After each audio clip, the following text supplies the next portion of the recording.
मेरे प्यारे बच्चों, सबको प्यार प्रणाम नमस्कार। कैसे हो आप लोग? मुझे उम्मीद है कि आप लोग सब अच्छे होंगे।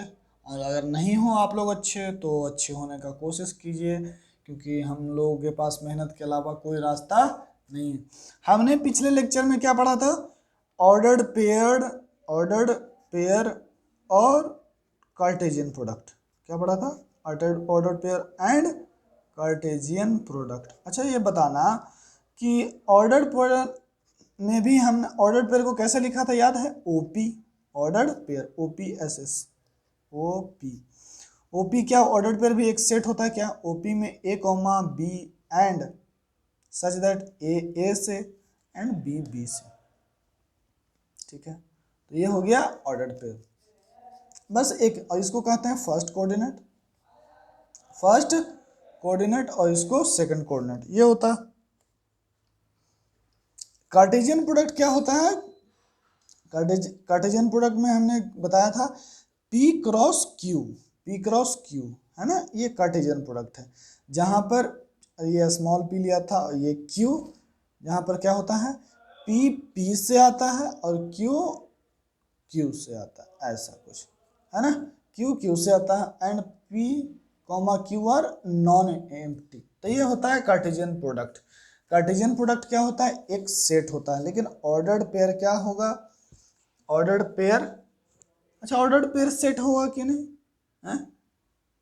ये सोच के बताइएगा, ऑर्डर पेयर क्या सेट है कि नहीं, है ना। ऑर्डर्ड पेयर पेयर होता है ना, वो उसको सेट नहीं है। सेट कहने का मतलब कोई मीनिंग नहीं निकलता है यहाँ पे। ऑर्डर्ड पेयर क्या है? एक ऑर्डर्ड, एक तरीके से, है ना, एक सजाया हुआ पेयर है, एक सजाया हुआ जोड़ा है। ठीक है, चलिए आज हम लोग पढ़ने वाले हैं प्रॉपर्टीज ऑफ कार्टेशियन प्रोडक्ट। पहला प्रॉपर्टी देखिए कि मान लीजिए, पहला प्रॉपर्टी देखिए क्या कहता है। पहले पहले इंग्लिश में लिख लीजिए ना, जो पॉइंट है क्या था? इफ आइदर P और Q क्या है? सेट है। P और Q क्या क्या है? सेट है। तो लिख लीजिएगा यहाँ पर, आप लोग यहाँ से लिखना चालू कीजिएगा प्रॉपर्टीज ऑफ कार्टेशियन प्रोडक्ट। तो यहाँ से लिखना चालू कीजिएगा प्रॉपर्टीज ऑफ CP। ठीक है, लिखिएगा इफ आइदर P और Q, इफ आइदर P और Q is the null set. Null set मतलब याद है आपको? Empty set. नल सेट, या ब्रैकेट में लिख लीजिए इम्प्टी सेट। तो अगर वो क्या ले लिए, P और Q में से कोई इम्प्टी सेट ले लिया आपने, देन क्या हो जाएगा? P cross Q will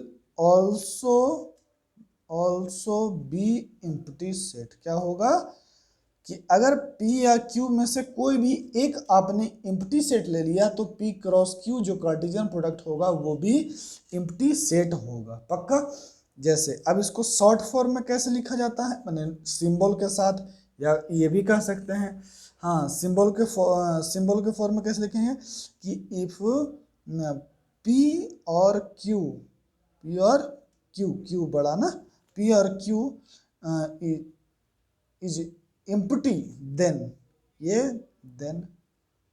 imply, या ऐसे इम्प्लाई का साइन ऐसे होता है, डायरेक्ट ऐसे लिखा रहेगा P और Q, ये क्या है? इम्प्टी को ऐसे लिख करके, ये फाई है ना, P और Q इम्प्टी, ये किसको इम्प्लाई करेगा?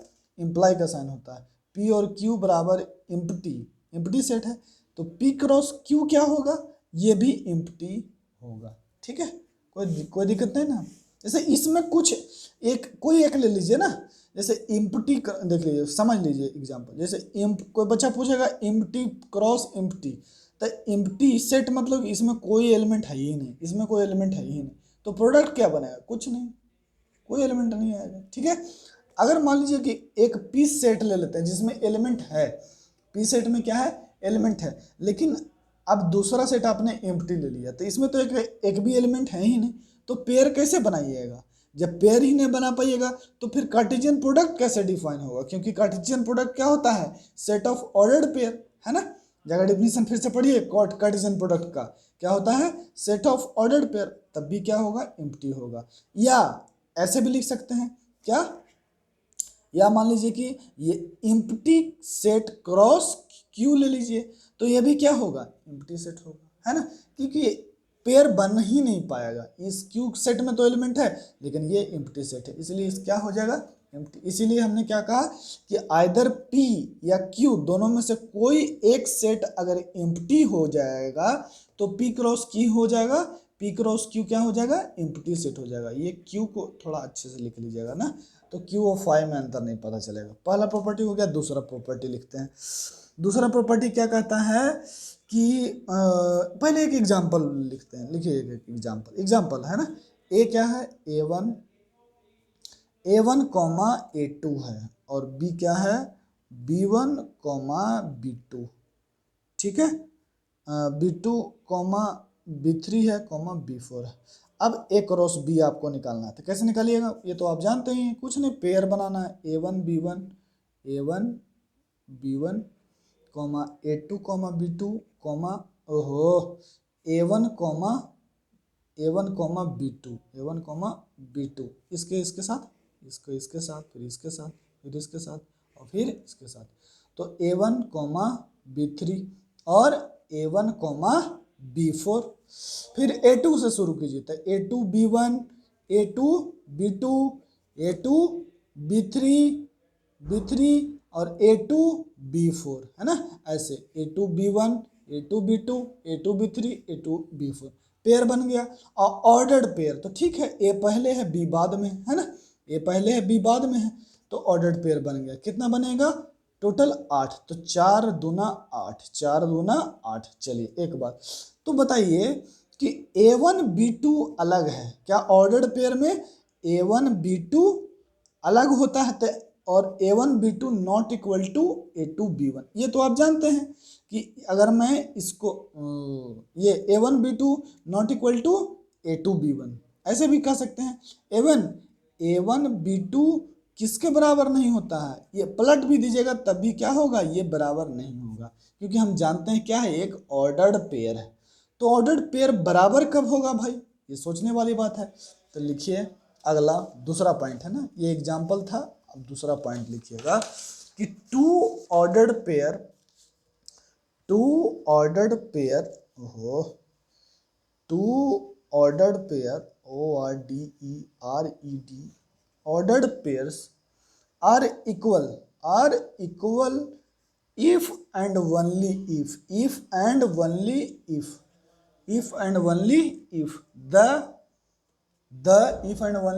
the corresponding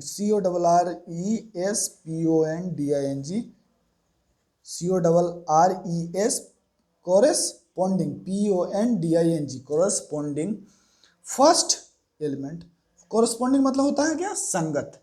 corresponding first elements are equal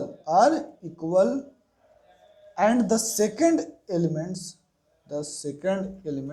are also equal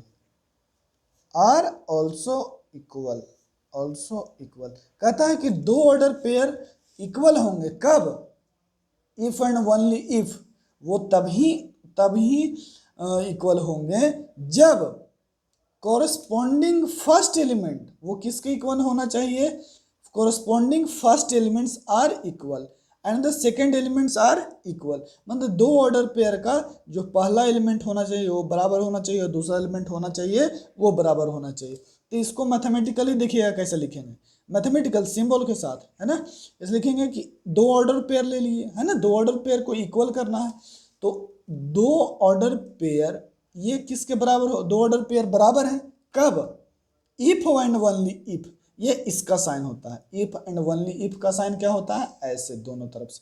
छोटा छोटा मैथमेटिक्स का सिंबल कभी मत भूलिएगा उसको समझने के लिए। जैसे ये हमने बताया किसका साइन होता है, बिलोंग्स टू का, ये किसका साइन होता है, बिलोंग्स टू का। ये किसका साइन होता है, फॉर ऑल का, ठीक है। तो ये क्या किसका, और ये किसका, इम्प्लाई का, ये किसका करेगा, इम्प्लाई का। जैसे दो जोड़, जैसे आप आगे चल के मैं बताऊंगा, तो ये बिलोंग्स टू का, ये फॉर ऑल का, ये इम्प्लाई करेगा, ठीक है। चलिए जल्दी से आगे बढ़ते हैं, आज प्रॉपर्टी खत्म भी करनी है। तो ये क्या हो जाएगा, ये तभी बराबर होगा जब कॉरस्पॉन्डिंग फर्स्ट एलिमेंट बराबर होंगे और सेकंड एलिमेंट कॉरस्पॉन्डिंग मतलब संगत। ये जो एक दूसरे, ये क्या होना चाहिए, बराबर होना चाहिए। मतलब क्या होना चाहिए कि A बराबर C होना चाहिए और B बराबर D होना चाहिए। तो तो ये लैंग्वेज में लिखा हुआ है, ये कैसे लिखा हुआ है, मैथमेटिकली लिखा हुआ है, ये हो गया। ठीक है, क्लियर है, कोई दिक्कत नहीं। दो ऑर्डर पेयर कभी भी ऐसे इक्वल नहीं हो सकते हैं, ये तो मैंने आपको यहाँ बतलाया ना। ये देखिए, ये बराबर a1 b2 a2 b1 के नहीं होगा, a1 b2 b2 a1 के बराबर नहीं होगा। तो बराबर कब होगा, जब दोनों का पहला एलिमेंट ये इसके बराबर हो जाए, ये इसके बराबर हो जाए। ये दोनों पेयर का पहला एलिमेंट, ये फर्स्ट कोऑर्डिनेट और सेकंड कोऑर्डिनेट है ना, हमने बताया ना कि इसको फर्स्ट कोऑर्डिनेट कहते हैं, इसको सेकंड कोऑर्डिनेट बताया हमने कि नहीं बताया आपको। हाँ, ये फर्स्ट कोऑर्डिनेट और ये सेकंड कोऑर्डिनेट बताया ऑर्डर्ड पेयर के डेफिनेशन में। ठीक है, तो ये दोनों बराबर हो जाएंगे तब वो इक्वल हो जाएंगे, तब दो ऑर्डर पेयर इक्वल हो जाएंगे। तीसरा प्रॉपर्टी कहता है if there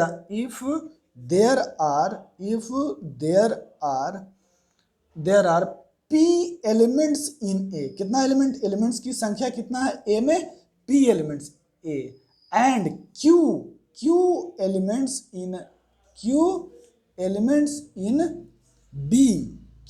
in b, then there will be क्या होगा, there will be pq element, मतलब p गुना q लिखा हुआ है, p गुना q ऐसा नहीं, p a b लिखते हैं ना, a गुना b को a b बोलते हैं।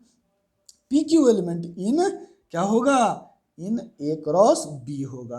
तब इसको हम लोग मैथमेटिकल कैसे लिखेंगे, क्या लिखेंगे, देखिएगा ध्यान से, लिखेंगे कि नंबर ऑफ एलिमेंट्स है ना, तो एन ए, इसको ऐसे लिखेंगे नंबर ऑफ एलिमेंट्स इन ए बराबर p, number of elements in b बराबर q, देन और number of elements in A cross b बराबर क्या होता है, नंबर ऑफ एलिमेंट्स इन ए, देखिए ध्यान से, number of elements A Guna number of elements in b। तो नंबर ऑफ ए में कितना एलिमेंट है, p, और नंबर ऑफ एलिमेंट में कितना होता है, q, तो ये क्या हो गया, p Guna q, number of elements in a Guna number of elements in b। तो गुना ही क्यों होता है, तो हमने पीछे देख रखा है, मैंने आपको एग्जांपल दिया था, तो ये जैसे देखिए ना, इसमें दो एलिमेंट, इसमें चार एलिमेंट, तो कितना बना, दो एलिमेंट और चार एलिमेंट, कितना पेयर बना, 8 एलिमेंट। तो हम ये एग्जाम्पल से ये अनुभव कर पा रहे हैं कि 4 दूना 8, टोटल 8 पेयर बन पाएगा। सिंपल सी बात है, एक अनुभव आपका भी, अब आप बच्चे थोड़ी नहीं रहे, अब आप 10वीं पास कर गए हैं, तो एक अनुभव तो आपके पास है ही, क्या है, 4 दूना 8 पेयर, टोटल 8 पेयर बनेगा। तो ठीक है, कोई दिक्कत नहीं है, कितना ए क्रॉस बी में कितने टोटल नंबर ऑफ पेयर होंगे, p गुना q, जैसे यहाँ 4 दूना 8 हो गया ना, इसमें 2 एलिमेंट, इसमें 4 एलिमेंट, तो 4 दूना 8, देखिए 1 2 3 4 5 6 7 8, टोटल 8 ऑर्डर्ड पेयर है। तो ठीक है, तो इसमें क्या लिखा गया है, एन ए बराबर पी, एन बी बराबर क्यू, तो number of elements in A cross B बराबर N A into N B. ये फॉर्मूला से कोई दिक्कत नहीं ना। अच्छा, और दूसरा तरीका से ऐसे भी लिखा जा सकता है, मैंने आपको बतलाया था, ए कोई सेट होगा ना, ए कोई सेट होगा, बी भी क्या होगा, कोई सेट होगा, जिसमें एलिमेंट कितना है, ए में सेट ए में पी एलिमेंट से, सेट बी में क्यू एलिमेंट से। ठीक है, तो क्या हो गया, ए क्रॉस बी में, तो देखिएगा, तो लिखिएगा ए, ये हमने बताया था, ये मॉडुलस नहीं है, ये क्या है, cardinality, CARDINALITY, cardinality of set ए। और ये यही चीज, कार्डिनलिटी क्या होता है, नंबर ऑफ, नंबर को एनो से शॉर्ट लिख रहे हैं, number of elements in set ए, ठीक है।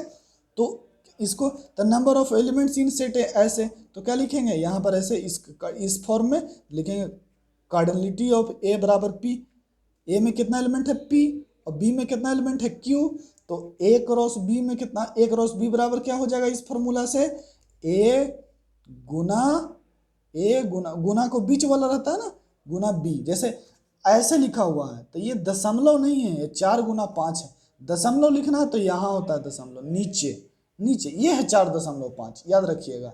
ये बीच में अगर आप डॉट दिए तो वो गुना का सिंबल होता है जनरली, ठीक है ना, है बस।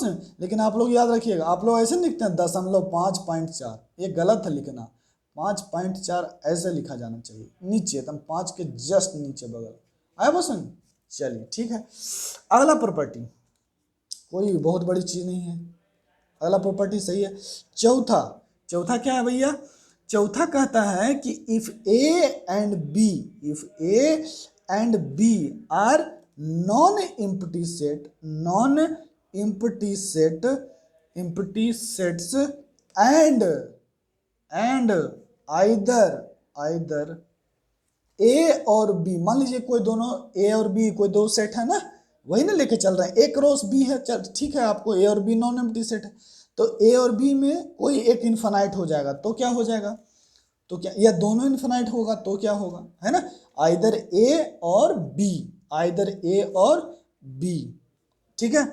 आइदर ए और B is an infinite, infinite set, set in, देखिएगा एनसीईआरटी का लाइन लिख रहे हैं, वो अच्छा लाइन है, तो देखिए इसलिए हम एनसीईआरटी को डायरेक्ट कॉपी कर रहे हैं। क्या कहता है कि आइदर ए और B is an infinite then A, then so is A cross B. क्या कहता है? Then so is A cross B, मतलब कि अगर ए और बी में से कोई एक या दोनों, दोनों कोई एक या दोनों इन्फिनाइट हो गया तो ए क्रॉस बी भी क्या होगा? इन्फिनाइट होगा। मतलब देखिए सो कहने का मतलब उसके जैसा, है ना, कि अगर ए और बी में से कोई इन्फिनाइट हो जाएगा तो कहता है then so is A cross B, so is A cross B. इसका कहने का मतलब ये लैंग्वेज हो गया ना, ग्रामेटिकल मीनिंग ये इसका यही है। क्या होगा कि ए और बी अगर कोई एक इन्फिनाइट हो गया तो ए क्रॉस बी भी इनफाइनाइट होगा। क्लियर है? कोई दिक्कत? और इसको कैसे लिखेंगे मैथमेटिकल फॉर्म में कि ए नॉन एम्प्टी लिखने का ऐसे तरीका और बी नॉन एम्प्टी लिखने का तरीका ऐसे। आर क्या हो गया? Are two sets, are two sets if A और B is infinite, is infinite. तो ये किसको, ये इम्प्लाई करेगा कि ए क्रॉस बी इज क्या होगा? ये भी इनफाइनाइट होगा। ये ना हमने पढ़ा अभी कि if A and B are non empty set either A और B is an infinite then so is A cross B. देख रहे हैं लैंग्वेज कैसे लिखा हुआ है? तो इसका मतलब यही है कि ए क्रॉस बी क्या है? ए क्रॉस बी भी क्या होगा? इनफाइनाइट सेट होगा। क्लियर है? ठीक है। चलिए अगला प्रॉपर्टी, अगला प्रॉपर्टी क्या कहता है समझिएगा, देखिएगा। अच्छा मान लीजिए कि ए क्रॉस बी है ना, ये समझ रहे हैं ना, हम आप ही के पास हैं, छोड़ कर पेज निकाल रहे हैं ना, ये देखिए पेज निकाल रहे हैं। तो मान लीजिए कि कोई बच्चा बोलेगा सर ए क्रॉस बी तो आपने बता दिया, ठीक है, ए क्रॉस बी बता दिया। अब ये कौन सा पॉइंट है? पांचवा। तो ए क्रॉस बी बता दिया आपने सर। अब मान लीजिए कि सर ए क्रॉस बी क्रॉस सी रहता तब क्या होता? तो इसमें कोई दिक्कत नहीं है। इसमें किस टाइप के एलिमेंट होते? इसमें, हाँ, तो ए क्रॉस बी क्रॉस सी है, तो क्या होगा फिर? इसमें कैसा एलिमेंट होगा? सिंपल, बच्चे लोग समझ गए होंगे कि इसमें ए कॉमा बी और इसमें क्या आ जाएगा? सी आ जाएगा। ए क्या हो रहा होगा? ये भी क्या होगा? एक सेट होगा, जहां से क्या होगा? ए से आ रहा होगा, बी से आ रहा होगा और सी से आ रहा होगा। और जहां पर ए कॉमा बी कॉमा सी क्या होगा? एक नॉन एम्प्टी सेट होगा। ठीक है। उसी तरह से अगर मान लीजिए कि अच्छा, अब बताइए तो, अच्छा ये सोचिए कि अगर ए क्रॉस ए हो जाए तो इसमें भी किस टाइप का एलिमेंट हुए? सेट ए से ही तीनों एलिमेंट हुए, ऐसे भी डिफाइन किया जा सकता है। तो क्या होगा? इसमें भी A comma B comma C type के ही एलिमेंट होंगे, लेकिन ए भी ए से आ रहा होगा, बी भी किससे आ रहा होगा? ए से, और सी भी किससे आ रहा होगा? ए से, और जहां पर ए क्या होगा? एक नॉन एम्प्टी सेट होगा। क्लियर है? इसमें कोई डाउट? जैसे मान लीजिए, सिंपल सोचिए, एग्जाम्पल देख लीजिए, एग्जाम्पल देख लीजिएगा तो क्या हो जाएगा। मान लीजिए कि ए क्रॉस बी, तो ए था, ए क्रॉस बी का तो बहुत एग्जाम्पल दे, ए क्रॉस ए का एग्जाम्पल देख लीजिए। तो ए क्रॉस ए निकालना, ए कितना है? 1 2 3। तो ए क्रॉस ए क्या हो जाएगा? देखिए 1, ऐसे को लिख लीजिए, इतना तक कर सकते हैं, इतना तो छूट है ही आपको सीखने के लिए। अब 1 2 3, तो ये क्या हो जाएगा? इसका कैसे बनेगा? ए क्रॉस ए कोई सेट होता है तो करली ब्रैकेट से नोट कर दिए, 1 का 1 के साथ, तो 1 1 कॉमा के साथ, 1 2 1 3 2 1 2 2 2,3, फिर 3,1, 3,2, 3,3। ठीक है, टोटल कितना एलिमेंट आया 9, 3 तिहाई 9, 3 3 जा 9 आया बस उनमें।